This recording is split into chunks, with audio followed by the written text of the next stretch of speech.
votre avenir. Trina Magdine. De retour sur Sud Radio, toujours avec Véronne, notre médium numérologue qui vous fait ses prédictions au 0826 300 300. Et aujourd'hui, on va s'intéresser à certains petits êtres de la nature, mais pas n'importe lesquels, ceux qui vivent sur le plan éthérique de la Terre. Tout un programme. Véronne, expliquez-nous tout ça. Alors on les appelle les élémentaux en sciences magiques.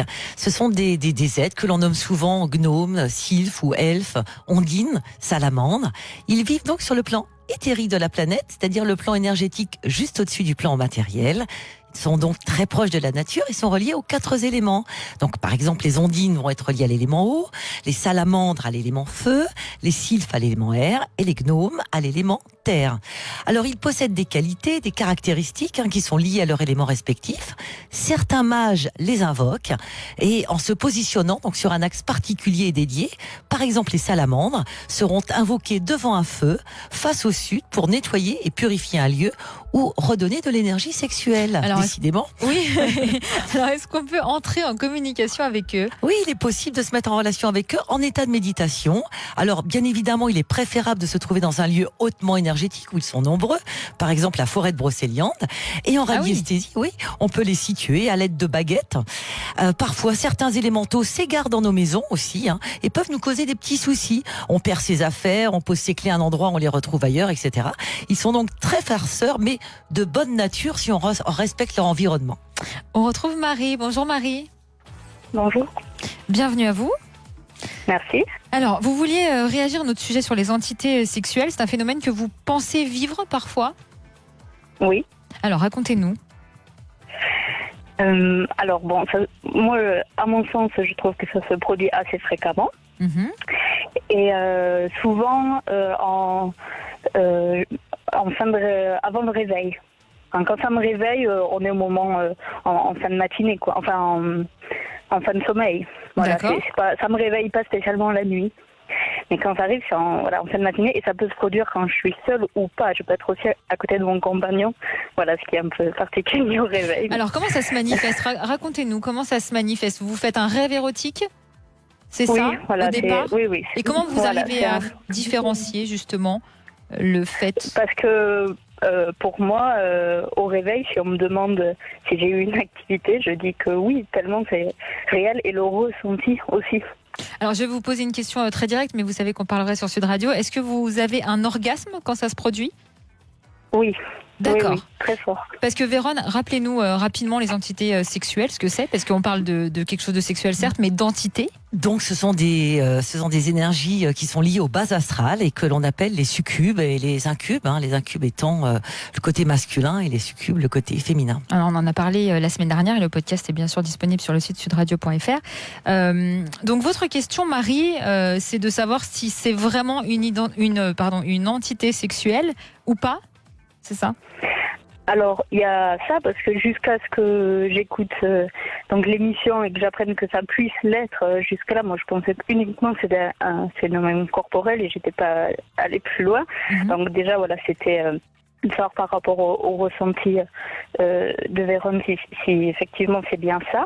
Et après, c'était de savoir si c'est bien ça, qu'est-ce que je fais avec cette information.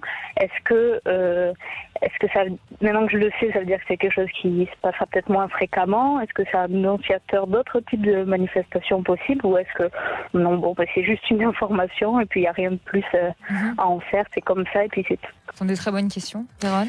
Alors, je regarde je regarde ça d'une façon un petit peu plus large. Moi, je les ressens. Pour moi, ce ne sont pas des rêves érotiques. Sachant que vous dites que ça vous arrive souvent en fin de nuit, donc quand la conscience est vraiment en train de. Donc après la phase de rêve. Exactement, en Logiquement. plus, en train de réintégrer son corps. Et moi, je me suis mis sur votre énergie pour ressentir effectivement à ce moment-là. Et moi, je les ressens très bien. Et je suis bien parce que ça pourrait être après tout des énergies démoniaques sexuelles, mais femmes. Or, je les sens bien hommes, clairement. D'accord. Ah, d'accord.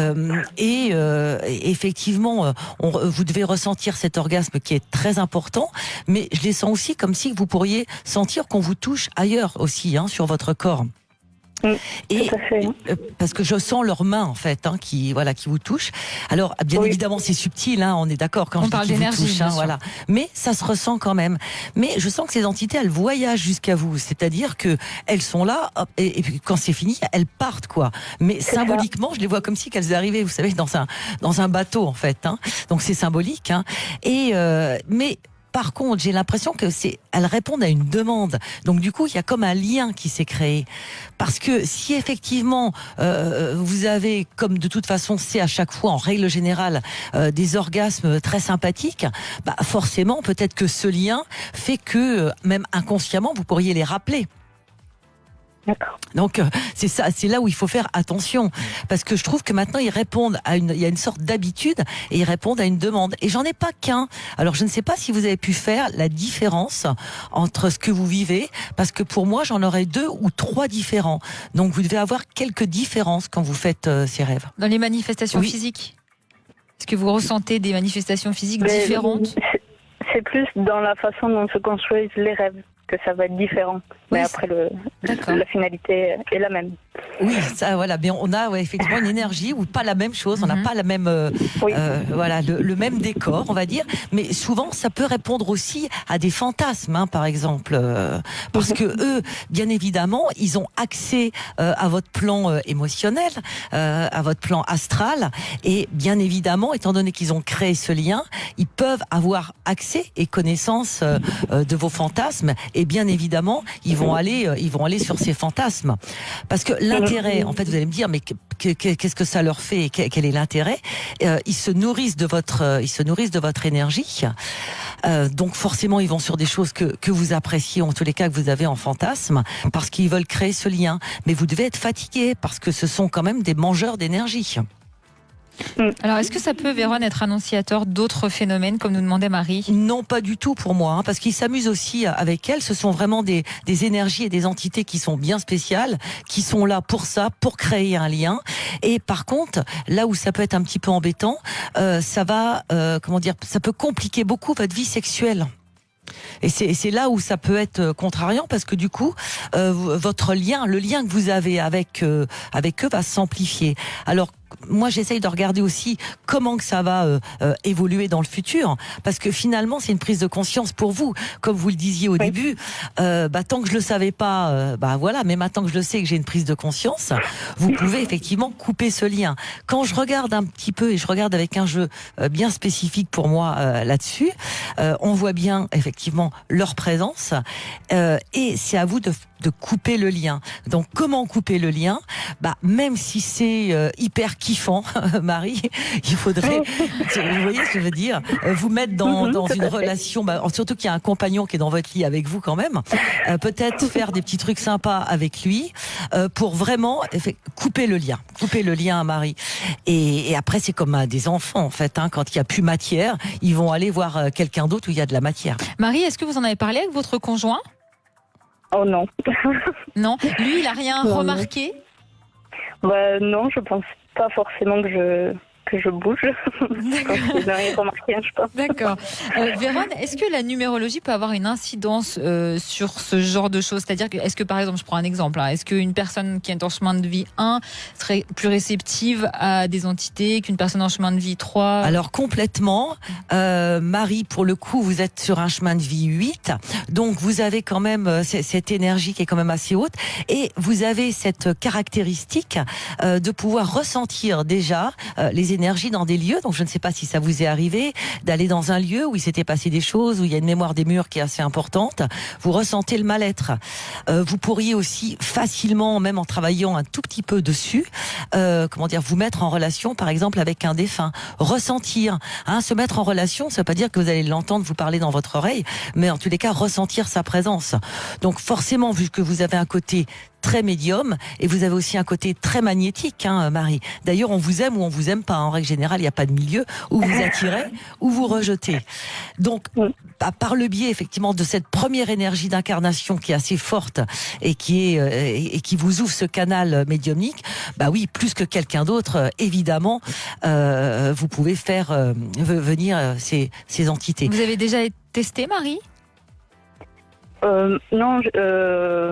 Est-ce que vous êtes réceptive à ce genre de choses? Oui, voilà. Par contre, je suis très réceptive aux énergies et à ressentir les choses, ce qui fait que c'est assez épuisant pour moi. Je fais régulièrement des siestes parce que je vis tout très fortement. D'accord. Oui, puis il y a surtout ces énergies qui vous vident. Vous voyez, faut aussi penser à ça, parce que ces énergies-là, elles se nourrissent en fait de vous. Et c'est pour ça que on crée le lien. Et comme on avait dit à Lorraine hier, je crois, Trina, ou avant-hier, il faudrait porter une pyrite. Alors, ça devait être vendredi. C'était vendredi, voilà. Parce que hier, non. Oui, pardon. Donc, il faudrait porter une pyrite, ou alors vous mettez une pyrite, voilà, sur votre table de nuit. Et c'est vraiment ce qu'on appelle la pyrite brute, assez grosse quand même. C'est ce qu'on appelle vraiment la pierre des mages. Qui fait barrage. Et déjà, ça va faire un barrage. Et vous, surtout, parce qu'il faut arrêter de penser qu'il y a que des outils ou des gens qui peuvent nous aider.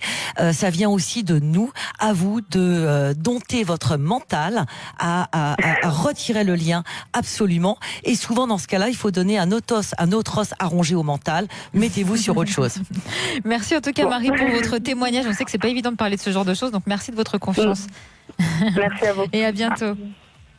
Allez, on va revenir dans quelques minutes sur Sud Radio avec Geneviève. Alors Geneviève, elle ressent énormément de mauvaises ondes à l'intérieur de sa maison. Elle entend des bruits, elle retrouve des objets à des endroits différents. Donc elle a besoin de savoir si un esprit hante cette maison et si ce n'est pas celui de sa fille décédée. On va voir ce qu'en pense notre médium. Et si vous aussi vous ressentez des mauvaises ondes chez vous, venez nous en parler au 0826 300 300. À tout de suite.